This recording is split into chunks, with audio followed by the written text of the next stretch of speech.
Hey guys, thank you for joining me today on Godspot. I want to speak to you about the art of an apology. Paul writes his words in Romans 14:19. He says, "So then, let us pursue what makes for peace and for building up one another." Now, Paul is counting on the fact that as Christians, we know we're meant to be kind, loving, and humble and respectful towards other people. But he also understands that one of the true tests of our character in regards to this is when an offense takes place. When we are offended, how do we respond? Or when we offend others, what are we going to do as a follow through? Because in the midst of a quarrel, many things are said and many hurtful things. And it's afterwards the challenge is, what are we going to do after the quarrel? We're going to apologize, say we're sorry, or we're just going to keep blaming each other. Now, the word sorry, if it's said in a meaningful way and is very genuine, it can be one of the most self-affirming things you can ever do. And it can really help bridge the gap with another person as well. Research has shown us that when we give a wholehearted, unqualified apology to someone that we have offended, our own self-respect, our sense of well-being, and even our happiness skyrockets. Because what we're doing is when we say sorry, we also forgive ourselves for the harm we've caused. And by saying sorry, it can be a liberating experience and can bring a lot of solace to another human being as well. So the art of an apology is very unusual in a hashtag emoji-driven world that we live in today. We'd rather send a sad face to say sorry than actually pick up the phone or meet with the person and give them a verbal apology.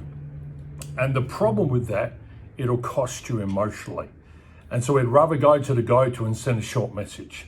That's not how you apologize.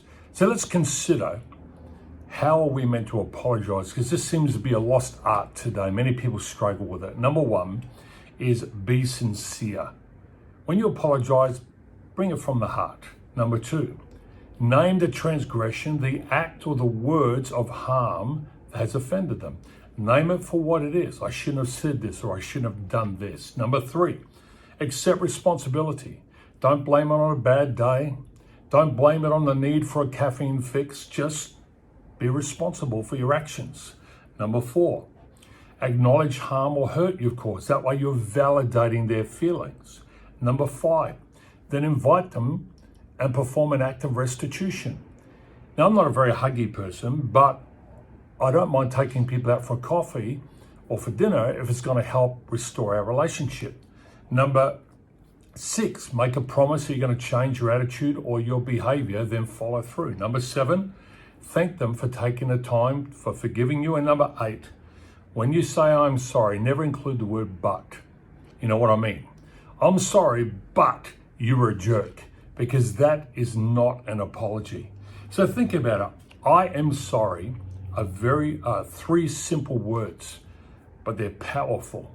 Powerful because when they're spoken from the heart, they can change the course of a person's life, because those three words contain great power. Saying sorry is not an admission of shame, it's an act of life. John Wayne said, you should never apologize and never explain. I disagree. Paul says that we are to live at peace with each other as much as we can, building each other up. And the way to do that is we need to be quick, willing, and sincere and genuine with the words, I am sorry. So let's face it though, apologizing isn't easy, nor is it fun, and it's not meant to be. In our emotional life, it is one of the hardest things we can do, but it can also be the greatest gift we can give and still benefit from it. The upside of saying sorry is that we are forgiven and we can also forgive ourselves. Hope this ministers to you. Think about it, dwell on it. Maybe there's someone God's speaking to you about right now that you need to apologize to. I am sorry. Hit the like button, share it with someone else. Thanks for listening.